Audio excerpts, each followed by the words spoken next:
Hi, it's Chuck, First Baptist Church, Coolidge, Texas, with an announcement for our Christmas weekend services so you'll know what's going on. I do not plan to do a sermon lesson video for this weekend because we're doing a short service. But first, let's talk about Christmas Eve. Christmas Eve, we have a candlelight Lord's Supper service, and it begins at 6 p.m.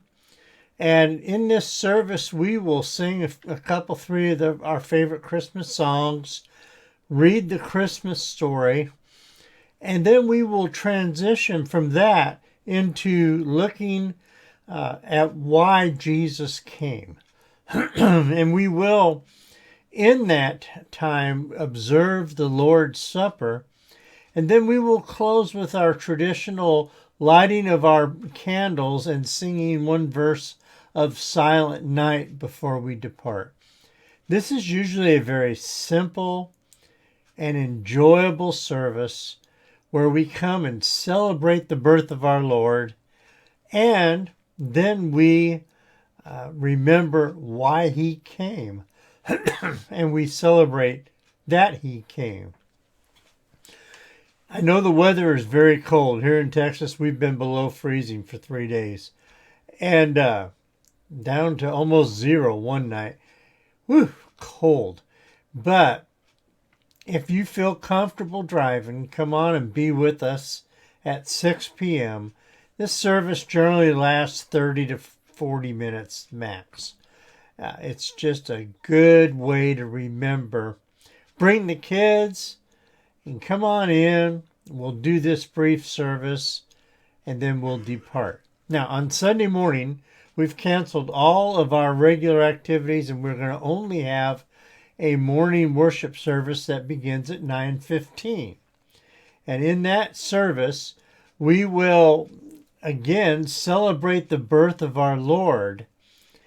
But then as we have this whole month been looking at the significance of the promises of God for our lives today, we're going to look at some of the vision that Isaiah got in chapter 12 of his book, where he has a vision of the future that awaits us. And I'm going to ask the question very simply this: if God has been faithful to keep all his promises to this point, will he not also be faithful to keep his promises for us for all eternity?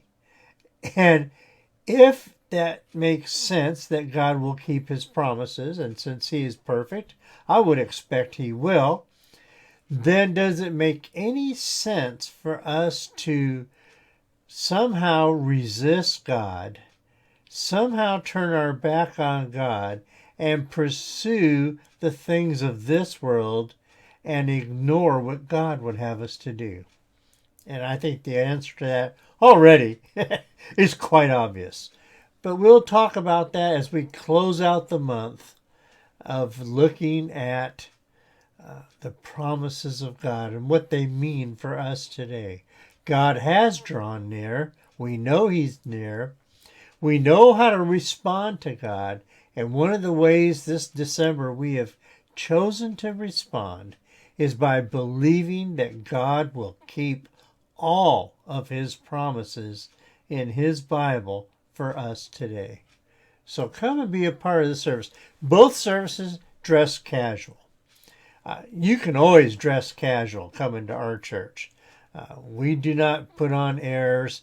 Oh, there's times when I might wear a jacket or something for a special occasion. But this weekend with the cold temperatures, we're going to be dressed casual. So come and just enjoy both of these services as you are able. And again, I will not be putting up a Sunday morning video because I've basically already given it to you in this video. There's no need to repeat that.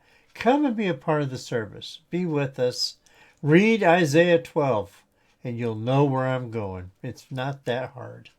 And so as we celebrate Christmas, I pray that you and your family will have a wonderful time of Christmas.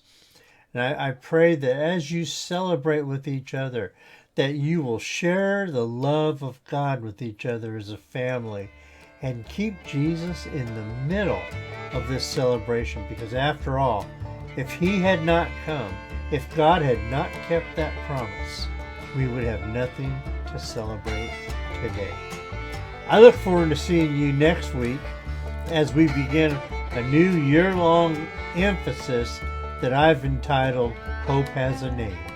And we're going to look at how do we find our hope for today in the scriptures, in the stories that God has given to us to give us hope. We'll be looking at that all year. I hope you plan to join us. Until that time, I won't see you before if I don't see you this weekend, so I'll see you next year. Thank you for your time. I look forward to our next year together. See you later.